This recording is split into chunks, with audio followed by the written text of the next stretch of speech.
Fala aí pessoal, tudo bem? Meu nome é Rafael, sou mediador de História do Polo de Saquarema. Eu e a mediadora Maria Clara, do Polo de Madureira, preparamos essa aula para dar sequência ao nosso estudo sobre a colonização portuguesa na América. Na aula passada, nós estudamos a colonização durante seus dois primeiros séculos, 16 e 17, as relações com os povos nativos, o desenvolvimento econômico a partir da plantation de açúcar e outras produções como as drogas do sertão e a pecuária, as diferentes relações de trabalho livre e escravizado existente aqui na colônia e também a interiorização dessa colonização a partir da atuação dos bandeirantes. Na aula de hoje, nós vamos entrar no século XVIII, tratando da sociedade mineradora e também fazendo uma análise da escravidão africana desde o século XVI ao século XVIII aqui no Brasil. Vamos lá? Então, pessoal, a descoberta do ouro ocorre no final do século XVII, a partir da atuação dos bandeirantes paulistas, que em suas incursões ao interior vão descobrir metais preciosos na região de Minas Gerais. No início do século XVIII, nós vamos ter um grande afluxo de pessoas para esse local, gerando conflitos com os bandeirantes paulistas, sendo o mais famoso a Guerra dos Emboabas. Derrotados, muitos bandeirantes paulistas vão abandonar Minas Gerais e vão entrar ainda mais no interior do território, sendo responsáveis por descobrir também regiões auríferas no Mato Grosso e em Goiás, como a gente consegue observar nesse mapa aqui de baixo. De amarelo, as duas grandes regiões produtoras de ouro, centro-sul de Minas, Goiás e Mato Grosso, e em rosa a região produtora de diamantes, ali no norte de Minas Gerais. A atividade mineradora ela era um direito real, né? Ou seja, era direito do rei explorar os minérios no território brasileiro. Porém, a sua exploração se dava de forma privada. O rei concedia a exploração para particulares. Para isso, foi montada uma grande estrutura administrativa, onde nós tínhamos o Conselho Ultramarino em Lisboa, dando os direcionamentos da política das minas, a Intendência das Minas, responsável por autorizar, e legalizar os exploradores, e as casas de fundição, que eram instituições responsáveis pela cobrança do imposto, do quinto, a partir da fundição do ouro e da sua formação em barras e com selo real, ou seja, era a legalização do ouro já mediante o pagamento dos impostos. Então a gente vê que a fiscalização, a questão dos tributos, dos impostos, foi muito presente e muito importante para Portugal garantir uma renda durante todo o século XVIII. Essa fiscalização intensa também gerou algumas revoltas. A principal delas é a revolta de Vila Rica ou revolta de Filipe dos Santos, contra exatamente a implementação das casas de fundição. Agora, a atividade mineradora ela vai gerar diversas transformações na colônia. A gente pode citar primeiro uma transformação demográfica, com o aumento da população, uma grande imigração portuguesa para o Brasil, assim como um maior fluxo de escravos, Então, a população escrava era a maior da região de Minas, que também foi uma das maiores regiões, uma das regiões com maior número de alforrias, de liberdade para os escravos, já que a gente tinha diversas possibilidades dentro dessa sociedade mineradora, uma sociedade marcada pela urbanização, como a gente consegue ver nessa imagem do Rugendas maior, aqui lá ao fundo a cidade de Vila Rica, Então a mineração ela vai gerar um crescimento dos centros urbanos e também de todos os setores que são necessários para esses centros, então comércio, serviços, tudo isso vai se desenvolver também, e a mineração, um grande fluxo de dinheiro, de capital na região de Minas, vai também promover investimentos na área cultural e artística, onde a gente destaca o desenvolvimento do estilo barroco mineiro, onde a gente tem um grande expoente, o Aleijadinho, onde a gente consegue ver aqui nessa imagem uma obra sua, Além dessas transformações já citadas, nós podemos falar dos impactos econômicos da mineração na colônia brasileira. Primeiro, uma certa inflação, logo na descoberta, inflação, um aumento geral de preços, um problema de mão de obra também, já que todo o fluxo estava sendo direcionado para a região de Minas. A gente vai ter um deslocamento do eixo econômico, saindo do Nordeste e vindo para a região Sudeste, né? A região de Minas ela vai ser também responsável por uma integração dos mercados coloniais, como a gente consegue ver nessa imagem aqui. Então a gente vê que a região de Minas ela realmente é um centro agregador, né, das diferentes rotas aqui coloniais. Temos desde lá do sul, né, até lá do Nordeste, passando aqui pelo Rio de Janeiro, envolvendo Europa e África. E também a atividade mineradora ela vai provocar uma expansão de outras atividades econômicas, como a agricultura e a pecuária para o próprio abastecimento da região de Minas, e a atuação dos tropeiros, né? Esses viajantes, esses comerciantes que foram responsáveis por abastecer as regiões de Minas, né? Das minas. Agora, pessoal, a mineração ela também expõe uma outra característica da colonização portuguesa na América, que foi a escravidão africana, que desde o início do século XVII se consolidou como a principal mão de obra aqui na América portuguesa, né? Em um movimento, né, que a gente chama de diáspora negra, ou seja, o que é isso? É um processo histórico de imigração forçada de homens e mulheres da África para outras regiões do mundo, né, especialmente a América, né? A América ela vai receber mais de 13 milhões de escravizados africanos. O Brasil vai receber por volta de 5 milhões de escravizados, né? Esse mapa que está animado aí passando agora para vocês, ele representa, cada pontinho desses representa um navio negreiro que saiu da África e veio para as Américas, para a gente poder ver a evolução, né, desse comércio transatlântico ao longo de todo o século XVIII. E esses escravos eles vinham de diferentes regiões da África, né? Os escravos que vieram para o Brasil vieram principalmente de Angola, do Golfo da Guiné e de Moçambique. Então, regiões diversas, com culturas e costumes diversos, né? Várias etnias diferentes que vieram para o Brasil e se mesclaram entre si e aqui com as outras culturas que encontraram, tá? Essa escravidão, né, esse grosso, esses 5 milhões de negros africanos que vieram para cá, eles se inseriam em uma escravidão urbana ou rural, né? Urbana, fazendo serviço, trabalhando em setores de serviços, de comércio, ou como negros de ganho, né? Acordando com o seu senhor uma quantia que ele tinha que pagar semanal e vivendo na cidade tentando ganhar esse dinheiro. E a escravidão urbana a gente vê um equilíbrio de gênero entre homens e mulheres escravizados na cidade. Já a escravidão rural, marcada principalmente, né, pela agricultura, pelas plantations de açúcar, a gente vê negros também fazendo funções especializadas dentro do engenho, até funções administrativas e como capatazes, e nós percebemos uma predominância masculina. Havia muito mais homens nos setores rurais do que mulheres escravizadas. E dentro desses dois locais, né, tanto a escravidão urbana quanto rural, a gente pode destacar um setor, né, uma classe, entre aspas, privilegiada de escravizados, que seriam os escravos domésticos, né, que trabalhariam diretamente, ali em contato direto, mais íntimo com os senhores. Ei, pessoal, tudo bem? Eu sou Maria Clara, sou mediadora de História do Polo de Madureira e estava aqui escutando o professor Rafael falar sobre as diferenças entre escravidão urbana e escravidão rural. E acabei lembrando de um livro que eu li durante essa quarentena, chama Um Defeito de Cor, da Ana Maria Gonçalves.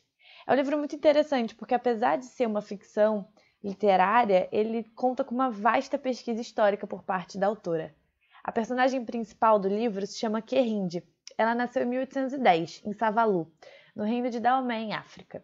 E ela foi capturada ainda criança, trazida ao Brasil e vendida como escravizada. O livro, que é todo contado na primeira pessoa pela própria personagem, traz narrativas de muita dor e tristeza, mas também de muita luta e resistência. O que eu queria chamar a atenção é para o fato de que a personagem principal, a Querinde, ela passa por 3 ambientes distintos que marcam bem as diferenças entre escravidão rural e escravidão urbana, além de também falar sobre o trabalho doméstico desempenhado por alguns escravizados que eram escolhidos para permanecer dentro das casas dos seus senhores.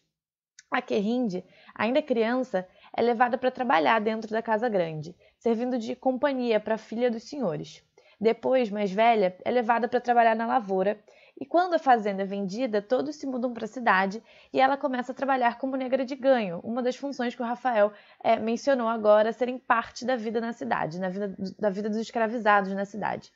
Eu queria compartilhar um trechinho do livro que descreve bem uma das formas como essa função, muito comumente desempenhada pelas mulheres negras escravizadas nas cidades, acontecia. Diz assim: assim a Ana Filipa me colocou na rua como escrava de ganho a quase R$ 700 por semana, dinheiro que eu tinha que pagar a ela aos domingos. Como escrava de ganho, eu poderia sobreviver do que quisesse, poderia escolher meu trabalho e ficaria com o dinheiro que ganhasse acima da quantia pedida por ela. Muitos escravos viviam nessas condições, exercendo as mais diferentes atividades, e muitos senhores viviam do dinheiro que eles levavam para casa. Principalmente senhoras viúvas, que não sabiam tocar a propriedade deixada pelo falecido e se desfaziam dos negócios, mas conservavam os escravos, que colocavam na rua a ganho.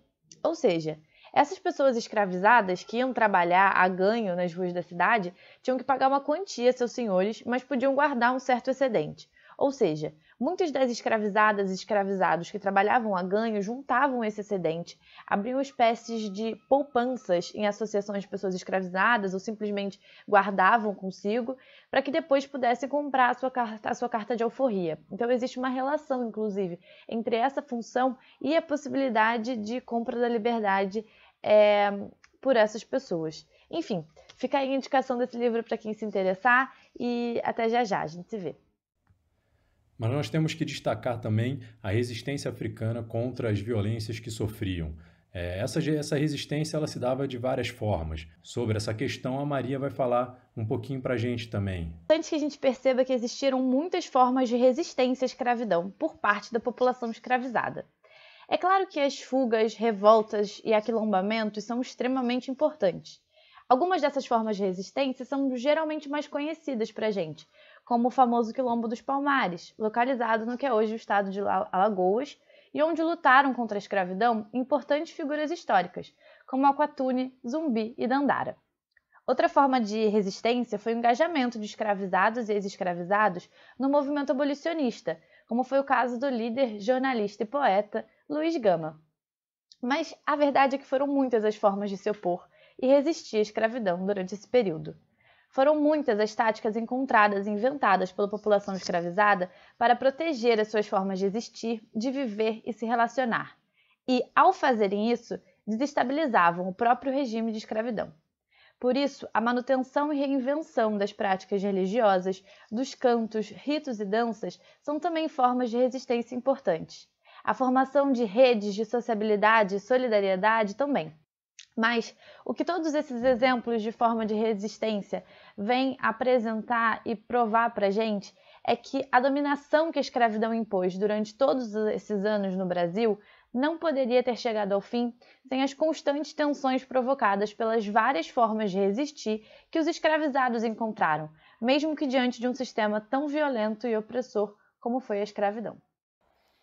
Bem, por fim, gente, nós vimos nessas duas últimas aulas todo o processo de colonização da América Portuguesa, desde sua implementação no litoral, a sua progressiva ocupação do interior do território, passando pela variedade econômica colonial, com a produção de drogas do sertão, de pecuária, a mineração e, obviamente, a plantation de açúcar, e também da sua diversidade social, né? Trabalhadores livres, trabalhadores urbanos, trabalhadores escravizados, trabalhadores rurais, as diferentes atividades às quais eles se dedicavam, trabalhadores nativos, indígenas, africanos. Então, dentro desse panorama, a gente gostaria de chamar a atenção para isso, para a diversidade e a variedade socioeconômica da colônia brasileira. Beleza? Ei, gente! Vamos resolver uma questão juntos para encerrar nossa aula? A questão que eu estou trazendo para vocês caiu no Enem em 2016. Ela tem um textinho introdutório que diz assim: a África Ocidental é conhecida pela dinâmica das suas mulheres comerciantes, caracterizadas pela perícia, autonomia e mobilidade. A sua presença, que fora atestada por viajantes e por missionários portugueses que visitaram a costa a partir do século XV, consta também na ampla documentação sobre a região. A literatura é rica em referências às grandes mulheres como as vendedoras ambulantes, cujo jeito para o negócio, bem como autonomia e mobilidade, é tão típico da região. Esse trecho está presente no livro Identidades, Memórias e Histórias em Terras Africanas. E aí vamos para o enunciado da questão, ver o que ela está pedindo da gente. Diz assim: a abordagem realizada pelo autor sobre a vida social da África Ocidental pode ser relacionada a uma característica marcante das cidades no Brasil escravista nos séculos XVIII e XIX, que se observa pela... Então, o que a questão espera que a gente faça? Ela quer que se estabeleça um paralelo, uma relação entre a característica que ela descreve no texto introdutório, ou seja, a presença de mulheres comerciantes e vendedoras ambulantes em África Ocidental, com alguma característica marcante das cidades no Brasil escravista nos séculos XVIII e XIX. Vamos ler as alternativas e ver se a gente consegue chegar a essa relação que a questão espera que a gente faça. A letra A diz: restrição à realização do comércio ambulante por africanos escravizados e seus descendentes. Na verdade, ao contrário do que nós poderíamos chamar de uma restrição, o comércio ambulante nesse período no Brasil era majoritariamente ocupado por africanos escravizados e seus descendentes. Então, o que acontecia era o contrário de uma restrição, mas uma forte presença dessa população nessas funções. A letra B: convivência entre homens e mulheres livres de diversas origens no pequeno comércio. É bem verdade que existia alguma presença de homens e mulheres livres no pequeno comércio, mas a presença majoritária, como a gente falou lá no começo da aula, quando a gente estava conversando sobre a escravidão urbana e a presença dos negros e negras de ganho, é que havia uma presença muito maior de mulheres escravizadas negras ocupando essa função do comércio, o que leva justamente à letra C: presença de mulheres negras no comércio de rua de diversos produtos e alimentos. Ou seja, o paralelo que a questão está fazendo é entre a característica da presença de mulheres comerciantes e vendedoras ambulantes em África Ocidental e as suas habilidades, autonomia, mobilidade presentes nessa função, nessas mulheres em África Ocidental, com a presença de mulheres negras escravizadas trabalhando como negras de ganho, trabalhando no pequeno comércio no Brasil durante esse período. Então, a gente já poderia afirmar que a alternativa C é uma alternativa correta. Vamos ler as outras duas alternativas para a gente chegar a um veredito. Então vamos para a alternativa D: dissolução dos hábitos culturais trazidos do continente de origem dos escravizados. Na verdade, o que a gente vê não é uma dissolução, pelo contrário, é uma certa permanência, uma certa relação, uma certa reinvenção de habilidades, de características que existiam em África Ocidental e que chegam aqui e se materializam na presença de mulheres negras escravizadas ocupando esses espaços, o espaço da rua, o espaço da cidade, o espaço público a partir do seu trabalho no comércio. E a letra E: a entrada de imigrantes portugueses nas atividades ligadas ao pequeno comércio urbano. É bem verdade que em algum momento alguns imigrantes portugueses se dedicaram ao pequeno comércio urbano, mas a presença majoritária era a de mulheres negras escravizadas. É essa a relação que a questão pede quando fala lá no começo das mulheres comerciantes e vendedoras ambulantes em África e pede que a gente faça essa relação com o Brasil nos séculos XVIII e XIX. Então, gente, a alternativa correta é a alternativa C. A gente espera que vocês tenham gostado da aula, da resolução da questão. Espera que todos estejam bem. E lembre-se que vocês podem sempre tirar dúvidas com os respectivos mediadores dos seus polos. Estamos sempre disponíveis. E é isso. Tchau, pessoal. Até a próxima.